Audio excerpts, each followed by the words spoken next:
Hi, everyone. This is Heather, your Teen Services Librarian at the Saratoga Springs Public Library. And we also have Laura Clark, Children's Librarian, who is joining us. And we also have a special guest, Lauren Zimmerman Mead, who is from SADD.org. She is the regional manager for New York State, and she'll be talking to us today a little bit about what her organization does, getting a driver's license, and also how to stay safe on the road. So kind of to get things started, Lauren, can you just tell us is it SADD or is it SAD? How should I be pronouncing this?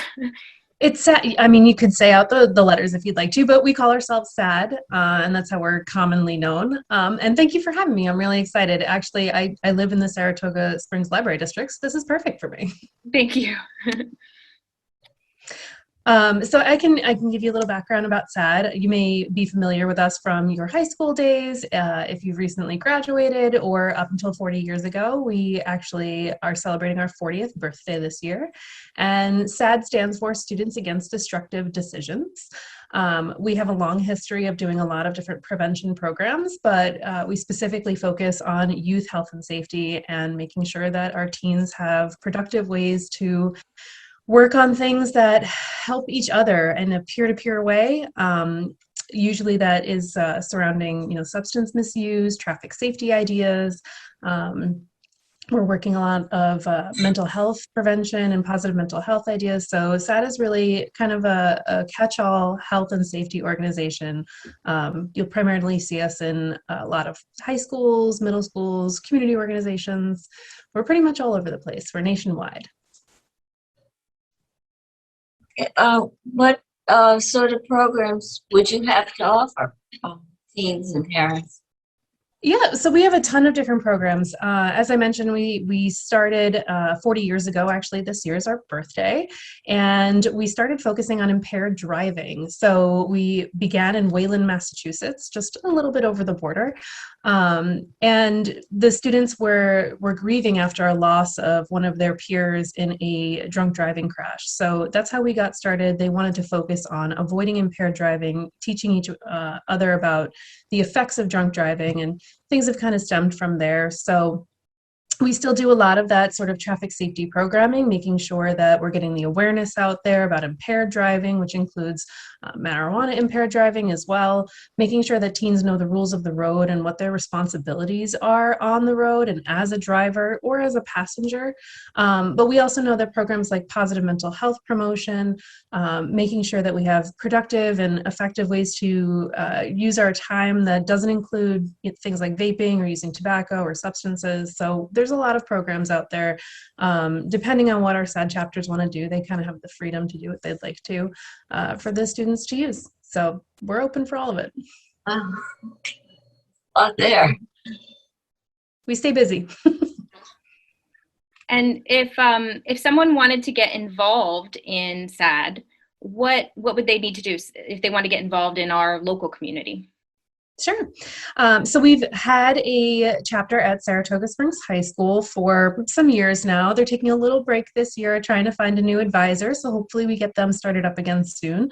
And I'm hopeful that we can find some other spaces within the Saratoga Springs School District to work on some SAD programming, get a SAD chapter started. But you can start a SAD chapter anywhere. So SAD only takes a little bit of time and a whole lot of passion to be able to get things going. So you can start it at school. You can start it at your local youth group or a club or organization that you do on the side. So something like Scouts or Boys and Girls Club. You can start it with Rotary or Lions Club, or even places that are faith-based. So in your local church youth group. There's really no limits to where SAD can go. So if you're interested in what we do and the things that we're working on and you want to keep your peers safer, then we'll make SAD work for you. And people can contact you about that? Absolutely. You can give me a shout. I'm sure you'll be putting my information in contact in the description or wherever it's going to be. So yes, absolutely get in touch. If a teen wanted to start their SAD division, would they have to have an adult guidance there?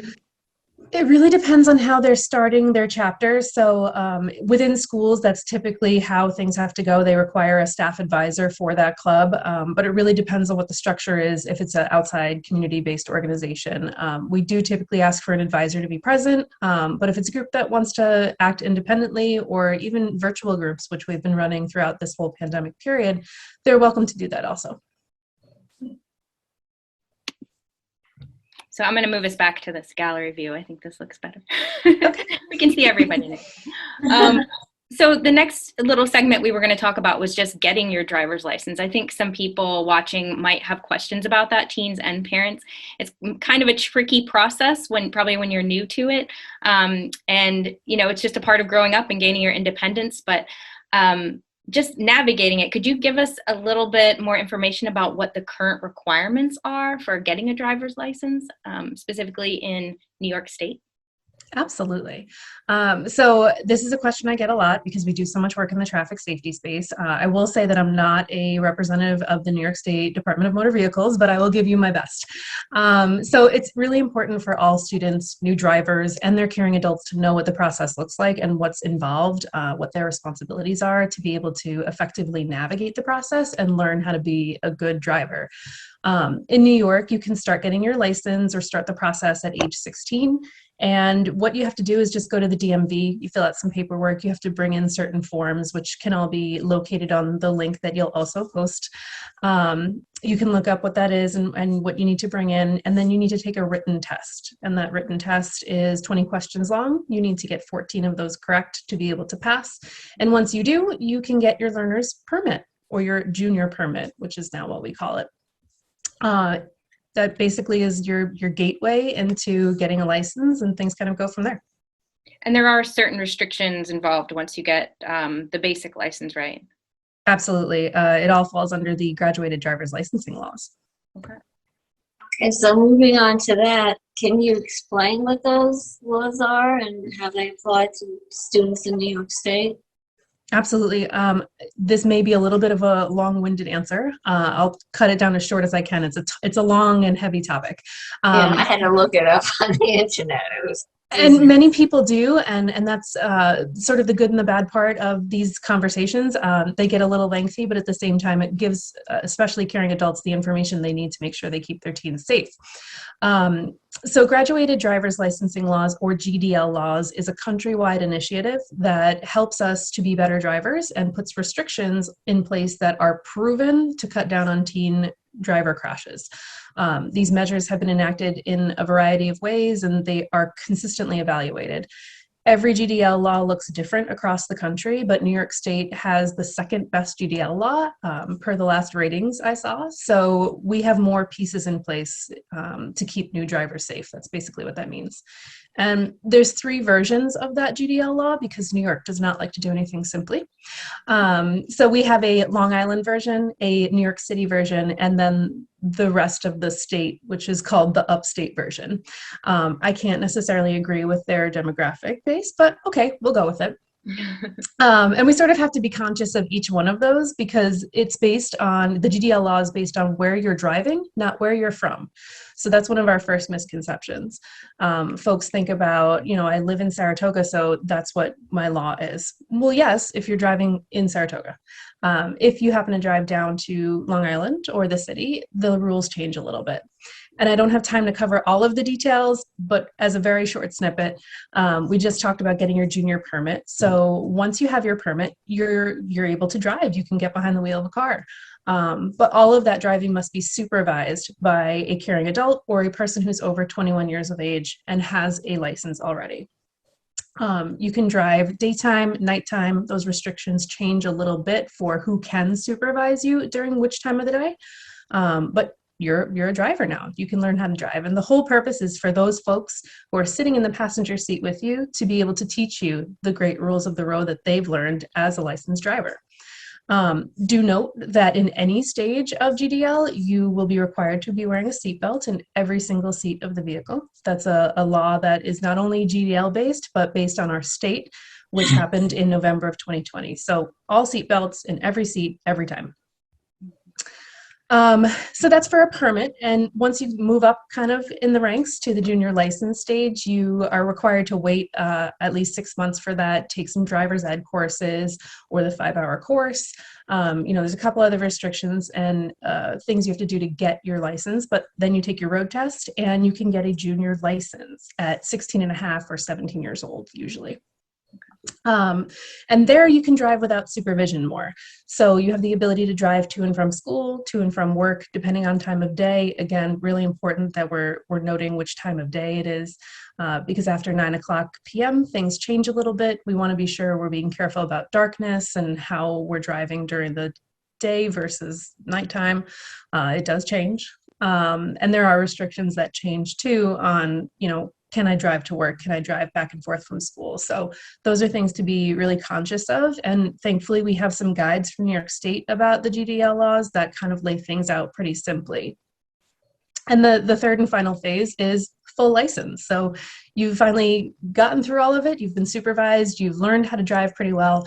And now you have a full unrestricted license just like anybody else. And you'll either get that in the mail when you turn 18 years old, or you can apply for it at a certain point after you've done a couple of other tasks to make sure that you're in the right space to be able to move on to that unrestricted license. So I know that was a long-winded answer. I apologize. But there's a lot of facets to the GDL law. That was helpful. Just wondering, so that basically means that for young drivers that they really need to be aware of what the GDL laws are in the location they're in. So if, for instance, they decided to drive across to Vermont, they might need to look some of those laws up to understand what the requirements would be there. That is exactly correct. So yeah, state by state, things change. So because we live very close to Vermont, Massachusetts, things may change as you go over a border. It's not like there's some flashing light that's going to happen and you're going to be noticeable to law enforcement or something. But if you do get pulled over and you are violating their GDL law, the points and the penalties are pretty stiff because of your limited licensing abilities. Okay, that makes sense. So what is the zero tolerance policy? Can you tell us a little bit about that? So this plays in really closely to what we were just talking about the penalties and restrictions. GDL laws have stricter provisions for new drivers to make sure that we're not creating those really bad habits that some of us have developed as adults as new technology comes in. So there's a few provisions for this with zero tolerance. One relates to distracted driving. So it's extremely important to make sure that we have our devices just not even present would be best, but at least on do not disturb while driving, making sure that they're off in the glove box, whatever. Not texting behind the wheel, not Snapchatting and driving. There are some very stiff penalties for driving with electronic use. It's prohibited at every age, but the penalties are stiffer here. So you could, your license could be restricted for 120 days. You could have 5 points on your license. Those points are real tough to get rid of. They never go away and your insurance company doesn't like them very much. So that's a tough one. The other provision for zero tolerance is for drivers under 21, making sure that no one's driving impaired.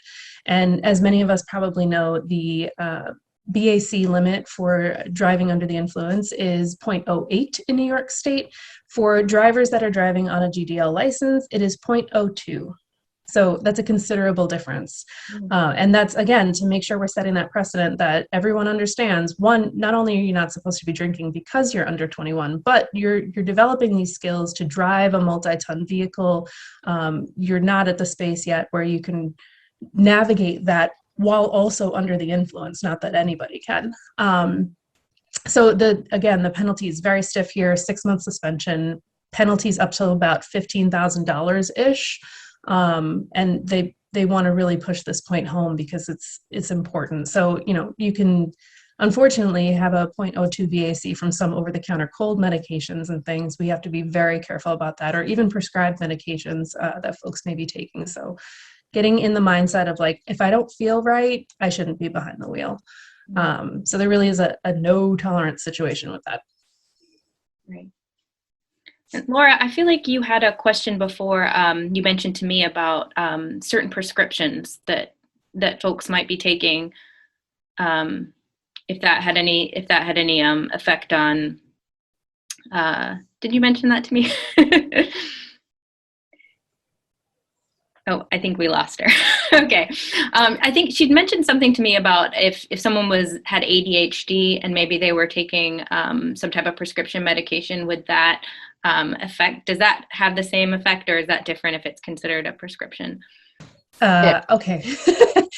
So again, I'm not a doctor, nor am I a law enforcement professional or a DRE agent that could spot folks that are under the influence. But in my educated professional opinion, I guess we'll say, there are certain medications for things like ADHD that could absolutely affect driving ability and be considered impaired driving, even though they are prescribed medications.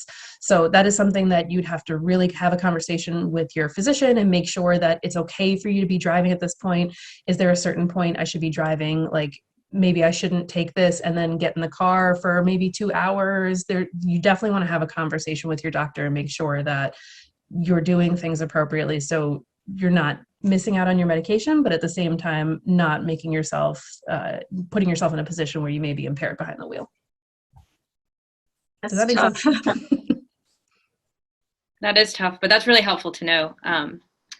Did I get the question right, Laura? Was that? Yeah, sorry, I had to go on mute for a while. That's okay, no problem. So this is kind of leading us to our next segment, which was staying safe on the road. This is also obviously something that parents worry about a lot. I'm sure teens worry about it too, but probably parents and caregivers are worrying about this the most with new drivers. So can we kind of start off by maybe you could share with us some facts and statistics about motor vehicles and teens? Sure.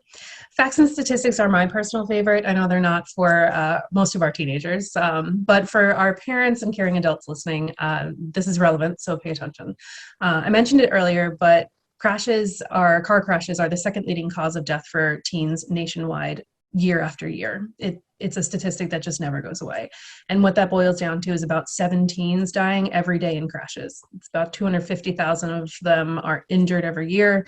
It's skewed even higher for male teen drivers, for new teen drivers, and for drivers driving with passengers in the vehicle as well, because they're just a massive disruption to the learning process and the being able to function appropriately. One thing I really like to impress often with this age group is the issue of distraction. I talked about this already, but I say a lot can happen in 3.5 seconds. Digital distraction is the #1 contributing factor to crashes in New York State. Approximately 9 people are killed every day and more than 1,000 are injured in the United States just because of distracted driving. In 2019, it was almost 10,000 crashes for 16 to 20-year-olds due to inattention and distraction. So if you think about this for a second, if you look down just to read a text, that takes about 2 seconds. By the time you look back up, it takes your brain about another 1.5 seconds to re-register what you're doing, which is driving. At 40 miles per hour, that time at 3.5 seconds would take about the space of a 747 airplane.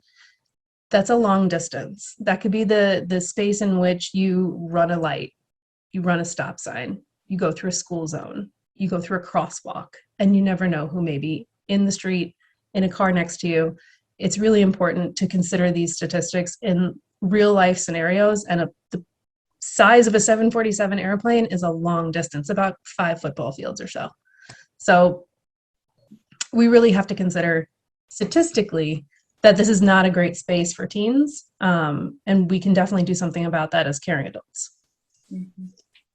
What are some of the steps then that a caring adult should take with their teens and maybe reinforce these? That would be helpful, wouldn't it? Yeah. So GDL is the first step, really. That is the required step, I guess, that everyone needs to know what their responsibilities are by GDL, but also setting those rules at home. So driving is one of the most dangerous things we do every single day. We get behind the car and we have a multi-ton weapon at our fingertips. So what I always try to tell caring adults and parents, chat openly and often with your new drivers. Ask them what they feel good doing behind the wheel. Does this feel safe? Do you feel good doing this? Do you feel like you have a handle on this? Ask them what they're not comfortable with. Are you not comfortable with going in reverse? Do you not like going over bridges? Those are things we should work on. and teach them somewhere safe. Go to a parking lot if they want to work on something like parallel parking and they don't feel safe doing it in the street. So always a good one.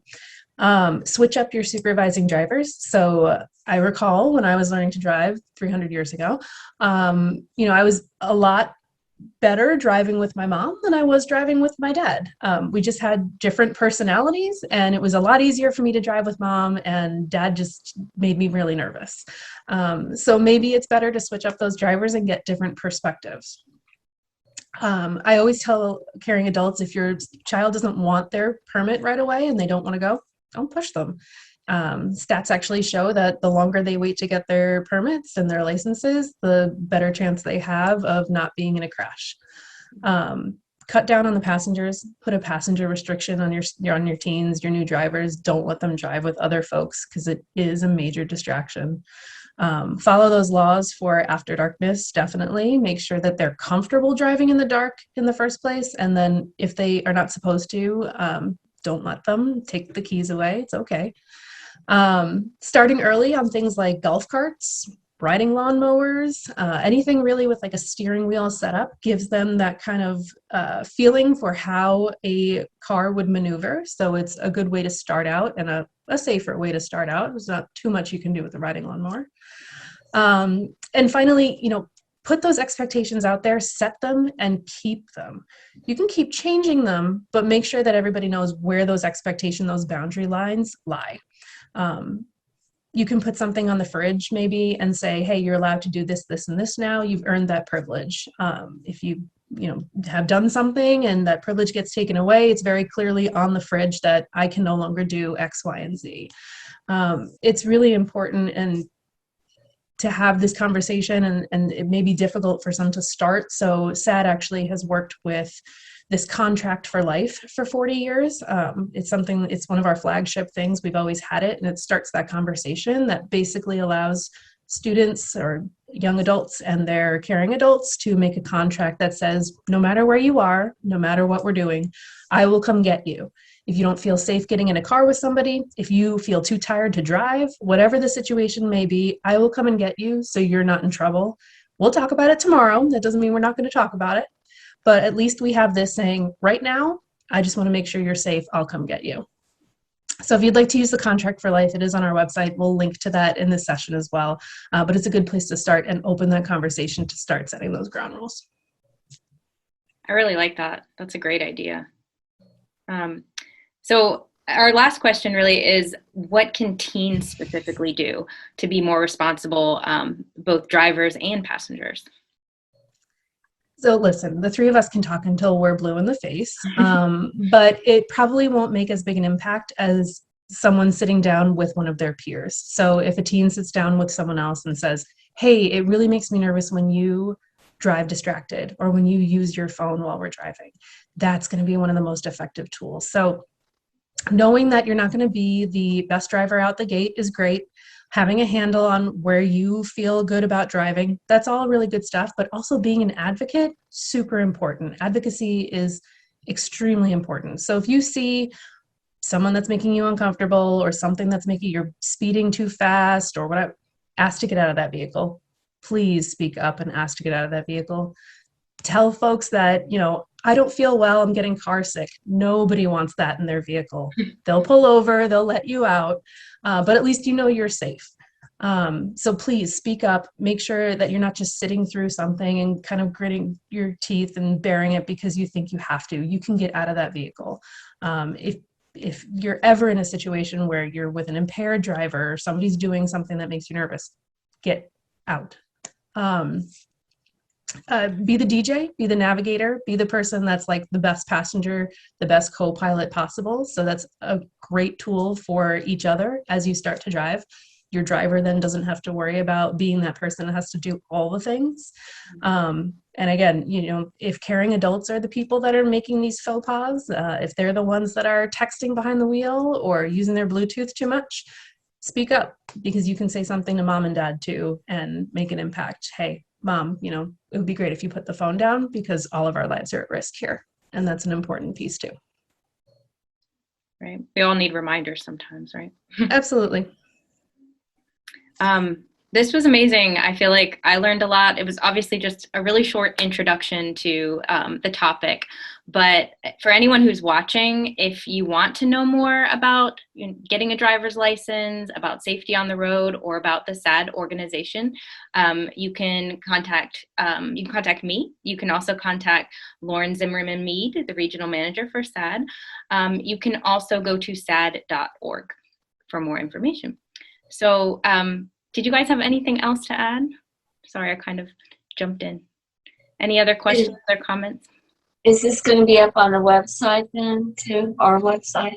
This will be posted. This will be posted on YouTube, and we will. We'd love to do another program like this again. So if there's interest, we can always invite Lauren again to do another program. But happy to be here whenever you'd like me to be here. This is not a situation that's just going to go away. Our teens are starting to drive every single day, and there's a new group of teens every year that try to get their license. So it's an important topic. It's an evergreen topic. And the more distracting and the more crazy and chaotic our world gets, the worse that's going to be. So I'm sure you've all seen some issues on the roadways lately, and bringing new drivers onto that is just another layer of the fun that we all need to address and make sure that we're being as safe as we can. So anytime anyone has any questions, happy to do it. Thank you so much, Lauren. Thank you.